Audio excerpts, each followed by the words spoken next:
বিসমিল্লাহির রহমানির রহিম। আসসালামু আলাইকুম। মিডিয়াস লার্নিং পয়েন্টের পক্ষ থেকে সুপ্রিয় শিক্ষার্থী বন্ধুদেরকে শুভেচ্ছা ও স্বাগতম।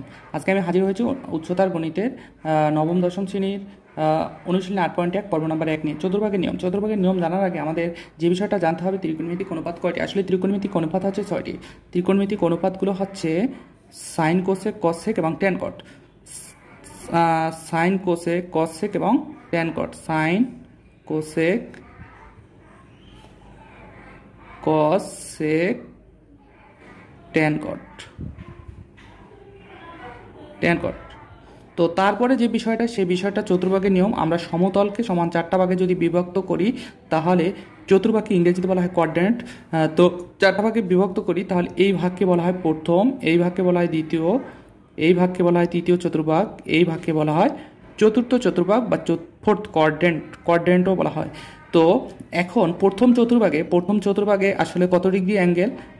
90 ডিগ্রি। দ্বিতীয় চতুর্ভাগে 90 ডিগ্রি। তৃতীয় চতুর্ভাগে অর্থাৎ 90 ডিগ্রি থেকে 180 ডিগ্রি, আবার 180 ডিগ্রি পর 270 ডিগ্রি, তারপর 270 থেকে 360 ডিগ্রি। তার মানে টোটাল কোণ হচ্ছে 360 ডিগ্রি।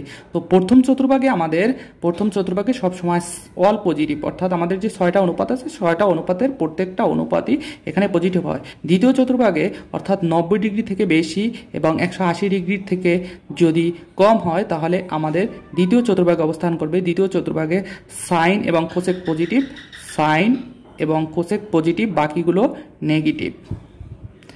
যদি 180 থেকে বড় হয় এবং 270 থেকে ছোট হয় তাহলে তৃতীয় চতুর্ভাগে অবস্থান করবে। তৃতীয় চতুর্ভাগে ট্যান এবং কট পজিটিভ, বাকিগুলো নেগেটিভ। যদি 270 থেকে বড় হয়, 360 থেকে ছোট হয় তাহলে চতুর্থ চতুর্ভাগে অবস্থান করবে। আর চতুর্থ চতুর্ভাগে আমাদের কস এবং সেক পজিটিভ, বাকিগুলো নেগেটিভ। তো উদাহরণের মাধ্যমে যদি আমরা বিষয়টি ক্লিয়ার করি আসলে তাহলে আলো ক্লিয়ার হয়। তো ব্যাপারটা হচ্ছে এরকমের ব্যাপারটা। তো আমরা একটা কোণ হিসাব করি। আমরা একটা কোণ নেই, যেমন 430 ডিগ্রি।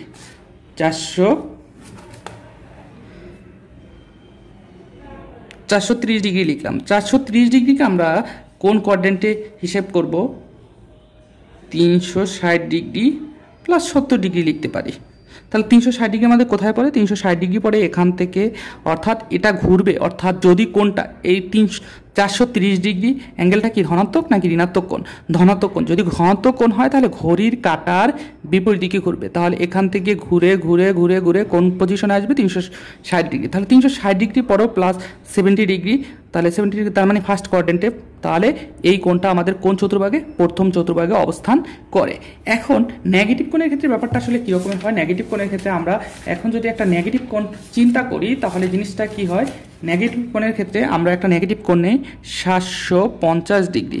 সেমভাবে ভাঙাতে হবে মাইনাস, আমরা যদি এটাকে 8 × 90 ডিগ্রি তাহলে 8 নং 72 পরে 720 পরে আমাদের কত বাকি থাকে? 720, অর্থাৎ 30 ডিগ্রি। তাহলে আমাদের এই কোণটা কোন ডিগ্রি অ্যাঙ্গেলে? তাহলে 90 degree 90 degree 90 degree 90 degree 90 degree 90 degree 90 degree 8বার ঘুরে আসবে। 8বার ঘুরে আসার পরে প্লাস সামথিং, সেটাও কোন কোয়াড্রেন্ট? সেটা কোন কোয়াড্রেন্টে পড়ে? সে অবস্থান করে। হ্যাঁ, এখানে আমরা কিন্তু ঘড়ির কাঁটার দিকে ঘুরে আসছি, কিন্তু আসলে যদি ঋণাত্মক কোণ হয় তাহলে ঘড়ির কাঁটার দিক বিপরীত দিকে হবে না, তাহলে ঘড়ির কাঁটার দিকে হবে। আমি আবার বলছি, যদি ঋণাত্মক কোণ হয়, আমরা এইমাত্র হিসেব করলাম ঘড়ির কাঁটার বিপরীত দিকে, তো ঘড়ির কাঁটার বিপরীত দিকে হবে না, ঘড়ির কাঁটার দিকে হবে। তাহলে দিকে যদি হিসাব করি তাহলে এখান থেকে আসবে 8 ঘর, 4 ঘর আসবে এ পর্যন্ত, আবার ঘুরে আসছে 4 ঘর, 8 ঘর এখানে প্লাস সামথিং। তার মানে এই কোণটা আমাদের কোন কোয়াড্রেন্টে আছে? চতুর্থ চতুর্ভাগে। ঠিক আছে, আমি আবার বলছি যে নেগেটিভ কোণ যদি হয় তাহলে ঘুরবে ঘড়ির কাঁটার দিকে, আর যদি ধনাত্মক কোণ হয় তাহলে ঘুরবে ঘড়ির কাঁটার বিপরীত দিকে। তারপরে যে ব্যাপারটা আমরা আলোচনা করব সেই ব্যাপারটা হচ্ছে, যদি আমাদের ত্রিকোণমিতিক অনুপাত দেওয়া থাকে সাথে, যেমন সাইন 120 ডিগ্রি, তখন আমরা জিনিসটা কিভাবে সাজাবো? হ্যাঁ, এইটা সাজাইতে হলে আমরা প্রথমে ভাঙাবো সাইন। এখানে দুইটা জিনিস আছে, একটা হচ্ছে চিহ্নের নিয়ম আর একটা হচ্ছে ডিগ্রি অ্যাঙ্গেলটা, অর্থাৎ অ্যাঙ্গেলটা কীভাবে ভাঙাবো। তো এখানে আমরা লিখতে পারি 90 ডিগ্রি প্লাস 30 ডিগ্রি।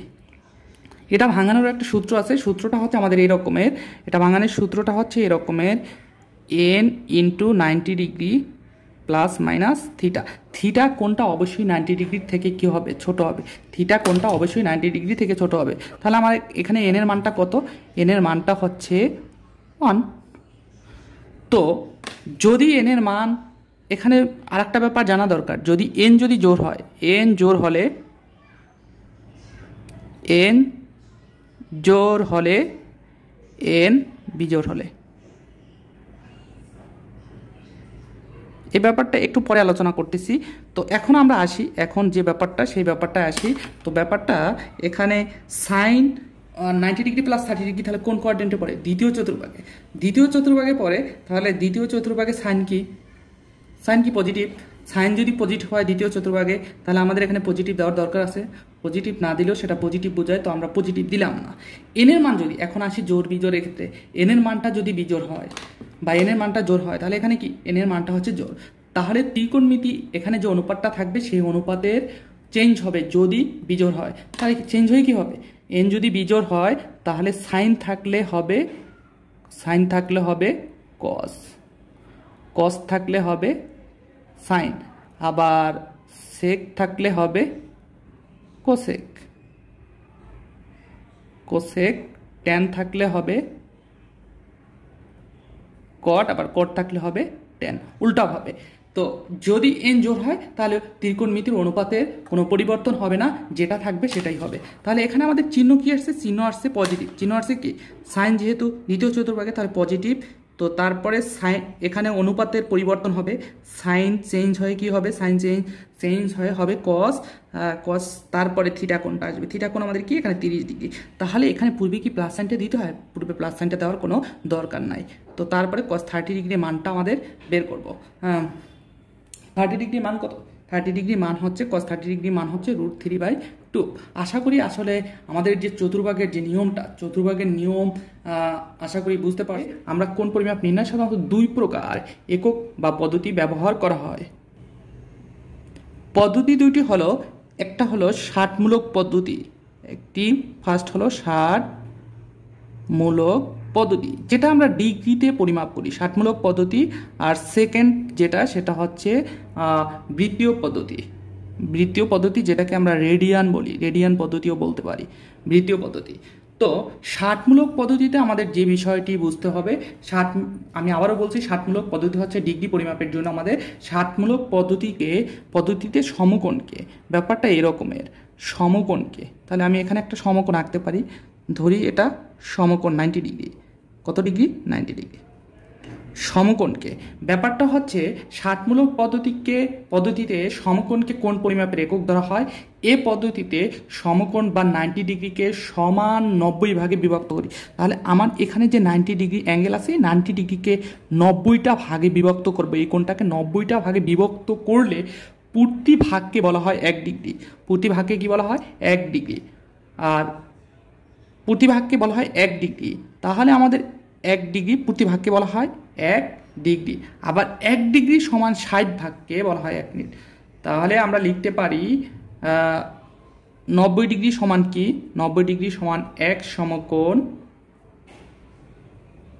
1 সমকোণ, 1 সমকোণ। তাহলে এই যে 90 ডিগ্রি, তাহলে 1 ডিগ্রি সমান, 1 ডিগ্রিকে যদি 60টা ভাগে ভাগ করি তাহলে যেটা পাবো সেটাকে বলা হয় 60 মিনিট। মিনিট চিহ্নটা এভাবে দিতে হয় প্রাইমের মতো। তো তারপরে এই 60 মিনিটকে, অর্থাৎ 1 মিনিটকে সমান যদি 60 ভাগে ভাগ করি তাহলে যেটা পাবো, 1 মিনিটকে যদি সমান 60টা ভাগে ভাগ করি তাহলে যেটা পাবো সেটা হচ্ছে সেকেন্ড। সেটাকে বলা হয় কি? সেকেন্ড। তো আশা করি আসলে ষাটমূলক পদ্ধতির সিস্টেমটা বুঝতে পারছো। তারপরে যদি সমস্যা হয়, আসলে আমরা যখন ম্যাথমেটিক্যাল টার্ম বা ম্যাথ করাবো তখন যদি কোনো সমস্যা থেকে থাকে এগুলো ক্লিয়ার বুঝতে পারবে। তো তারপরে যে পদ্ধতিটা সেটা হচ্ছে বৃত্তীয় পদ্ধতি। বৃত্তীয় পদ্ধতি 1 রেডিয়ান কোণকে কোণ পরিমাপের একক ধরা হয়। এখন রেডিয়ান কোণটা আসলে কি? যেহেতু এখানে বৃত্তীয় বলছে, অবশ্যই বৃত্ত থেকে আমাদের রেডিয়ান কোণটা আসবে। তো আমরা এখানে একটা বৃত্ত অঙ্কন করি। তো ধরে নিলাম যে ও কেন্দ্র বিশিষ্ট একটি বৃত্ত। আমরা জানি যে বৃত্তাকার, এই যে বৃত্তাকার পথটা হচ্ছে বৃত্তের পরিধি। তারপরে যদি পরিধিকে আমরা খণ্ডে খণ্ডে বিভক্ত করি তাহলে প্রত্যেকটা খণ্ডকে বলা হয় কি? চাপ। তারপরে আমরা জানি কেন্দ্র থেকে বৃত্তের পরিধি পর্যন্ত দূরত্বকে বলা হয় বৃত্তের ব্যাসার্ধ। এক পরিধি থেকে কেন্দ্রের ভেতর দিয়ে যদি আর এক পরিধি পর্যন্ত দূরত্বকে বলা হয় কি বৃত্তের ব্যাস। এই টোটালটা হচ্ছে বৃত্তের ব্যাস, আর কেন্দ্র থেকে বৃত্তের পরিধি পর্যন্ত দূরত্ব হচ্ছে বৃত্তের ব্যাসার্ধ। আর বৃত্তের পরিধিকে যদি আমরা খণ্ডে খণ্ডে বিভক্ত করি তাহলে প্রত্যেকটা খণ্ড হচ্ছে বৃত্তের চাপ। তো এখন আসি আসলে রেডিয়ান কোণটা আমাদের কি। রেডিয়ান কোণটা ব্যাপারটা হচ্ছে কেন্দ্র ও থেকে বৃত্তের পরিধি পর্যন্ত দূরত্ব হচ্ছে বৃত্তের ব্যাস। এটাকে আমরা চিহ্নিত করলাম, বৃত্তের ব্যাসার্ধকে ধরলাম এ। তারপরে এই বৃত্তের ব্যাসার্ধের সমান পরিমাণ যদি একটা চাপ নেই, আমি আগেই বলছি যে চাপটা হচ্ছে বৃত্তের পরিধিকে যখন খণ্ডে বিভক্ত করব তখন প্রত্যেকটা খণ্ড হচ্ছে বৃত্তের চাপ। এখন আমরা যদি বৃত্তের ব্যাসার্ধের সমান একটা চাপ নেই, সেটাকে ধরলাম সমান চাপ এ বি, নিলে এখানে ও বি যোগ করলে যে কোণটা পাবো সেই কোণটাই হচ্ছে রেডিয়ান কোণ। এই রেডিয়ান কোণকে বলা হয় এক রেডিয়ান। আশা করি রেডিয়ান কোণটা বুঝতে পেরেছো। আর একটা জিনিস বলে রাখি, আর ব্যাসার্ধ বিশিষ্ট যে কোনো বৃত্তের আর ব্যাসার্ধ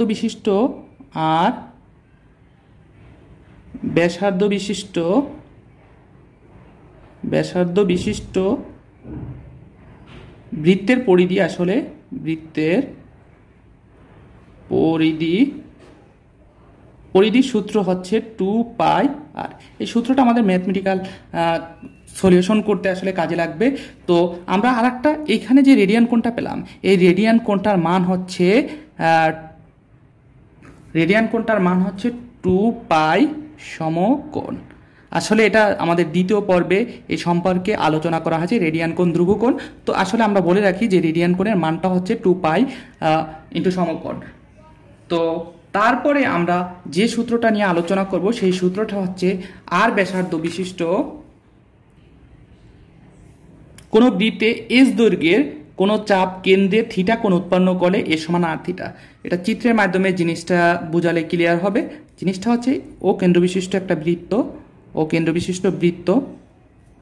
বৃত্তের চাপ আমরা ধরে নিলাম বি এ বি, এখানে থিটা কোণ। তাহলে এখানে যদি আমাদের এরকমের কোনো চিত্র আসে বা এরকমের কোনো অঙ্ক আসে, তাহলে আমরা সূত্রটা ইউজ করব এস সমান আর থিটা। তো এস সমান আর থিটা, আমাদের যদি এরকমের কোনো ম্যাথ আসে তাহলে এটা ইউজ করব।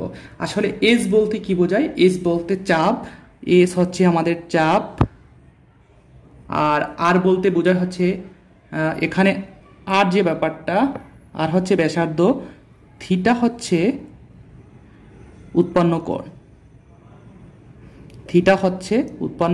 কোণ। তো ম্যাথ করার সময় এই সূত্রটা বেশি কাজে লাগবে। এছাড়া আমাদের এই সূত্রটা অতটা ইম্পর্টেন্ট না, অর্থাৎ প্রতিজ্ঞা বা প্রমাণ, এই সূত্রের প্রমাণটা অত ইম্পর্টেন্ট না, তাই এই বিষয়ে আমি অতটা আলোচনা করলাম না। তো তারপরে যদি তোমাদের জানার ইচ্ছা থাকে তাহলে আমাকে কমেন্টে জানাবে, আমি এই সম্পর্কে বিস্তারিত পরবর্তীতে আলোচনা করব তোমাদের অনুরোধের সাপেক্ষে। তো তারপরে যে বিষয়টা সেটা হচ্ছে কোণের ডিগ্রি পরিমাপ এবং রেডিয়ান, এবং এখানে ডিগ্রি এবং রেডিয়ানের পরিমাপের ভিতরে সম্পর্কটা কি, এই সম্পর্ক থেকে আমাদের কিছু সূত্র আসবে, সেই সূত্রগুলো আমাদের ম্যাথ করার সময় হিউজ কাজে লাগবে। তো আমরা কিন্তু ওখানে পিছনে আলোচনা করছি যে এক রেডিয়ান সমান কি, এক রেডিয়ান সমান 2π সমকোণ। এই বিষয়টা আলোচনা করছি, এই বিষয়টা আমরা জানি, আমরা ধরে নিলাম। এই ব্যাপারটা আমরা দ্বিতীয় পর্বে, আমি আগেও বলছি দ্বিতীয় পর্বে, অর্থাৎ রেডিয়ান কোণ যে ধ্রুবকোণ তার মান 2 ডিভাইডেড বাই পাই ইন্টু সমকোণ, এটা নিয়ে আলোচনা করব।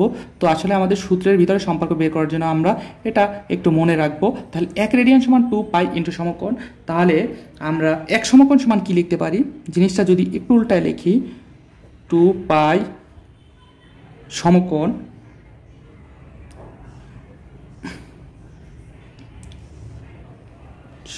সমান কি লিখতে পারি, এক রেডিয়ান। আসলে রেডিয়ানকে এরকমের উপরে সি চিহ্ন দ্বারা প্রকাশ করতে পারি আমরা। তো তাহলে এক সমকোণ সমান কি লেখা যায়, এক সমকোণ সমান উল্টায় যাবে, তাহলে অবশ্যই পাইটা যাবে উপরে, নিচে আসবে 2 রেডিয়ান। এখন অনেকে প্রশ্ন করতে পারে যে স্যার এটা কিভাবে লিখলেন, এটা জিনিসটা হচ্ছে ঐকিক নিয়মের মতো, যে এক সমকোণ তাহলে জিনিসটা আসবে এরকম 1 ডিভাইডেড বাই 2π। এটাকে যদি উল্টায় দেওয়া হয় তাহলে জিনিসটা এরকমের আসবে 1 ইন্টু পাই উপরে নিচে 2, তাহলে কি পাই বাই 2 রেডিয়ান। তো তারপরে এখান থেকে আমরা কি লিখতে পারি, এখান থেকে আমরা যদি 90 ডিগ্রি সমান কি লিখতে পারি, তাহলে এক সমকোণ কত ডিগ্রি, এক সমকোণ অবশ্যই আমরা কি 90 ডিগ্রি। তাহলে 90 ডিগ্রি সমান কী লিখতে পারি, বা এক সমকোণ যেহেতু, তাহলে 90 ডিগ্রি অ্যাঙ্গেলে ভাঙাইতে পারি। তাহলে 90 ডিগ্রি সমান কি, π/2 রেডিয়ান। তাহলে 1 ডিগ্রি সমান কি হবে, অতএব 1 ডিগ্রি সমান, অতএব 1 ডিগ্রি সমান কি হবে, 1 ডিগ্রি সমান হবে, উপরে হবে π/2, নিচে হবে 90 ডিগ্রি। যদি আমরা উল্টিয়ে দেই, তাহলে π/2 ইন্টু 1/90, তাহলে হবে π/180 রেডিয়ান। তো এই জিনিসটা কিন্তু আমাদের খুবই কাজে লাগবে, যে 1 ডিগ্রি সমান π/180 রেডিয়ান। তো π/180 রেডিয়ান। উল্টাভাবে যদি চিন্তা করি, তাহলে 1 রেডিয়ান সমান কি হবে, উল্টাভাবে চিন্তা করলে আমরা এখানে উল্টাভাবে যদি চিন্তা করি, তাহলে যেহেতু আমাদের এখানে কি আসছে π/180 রেডিয়ান সমান কি 1 ডিগ্রি, তাহলে 1 রেডিয়ান সমান কি হবে, 1 রেডিয়ান সমান, এটা উল্টায় যাবে আগের মতো ঐকিক নিয়মে, তাহলে উপরে যাবে 180 ডিগ্রি, নিচে আসবে পাই। তাহলে আমরা এই সূত্র থেকে কি লিখতে পারি, এই সূত্র থেকে লিখতে পারি 1 রেডিয়ান সমান 180/পাই, এটা কি ডিগ্রি। তো এই দুটো সূত্র আমাদের কিন্তু হিউজ কাজে লাগবে অঙ্ক করার ক্ষেত্রে, ডিগ্রিতে বা রেডিয়ানে প্রকাশের কিছু অঙ্ক আছে, সেই ক্ষেত্রে আমাদের এই সূত্রটা খুবই কাজে লাগবে। আশা করি এই সূত্র বা এই অধ্যায়ের এই সূত্রগুলোই আমাদের ইম্পর্টেন্ট। তো এই সূত্রগুলো পারলে আসলে আমাদের ম্যাথ সবগুলো পারা সম্ভব। তো আজকে আমি এ বিষয়ে আর আলোচনা করব না, আজকে এ পর্যন্তই। আল্লাহ হাফেজ।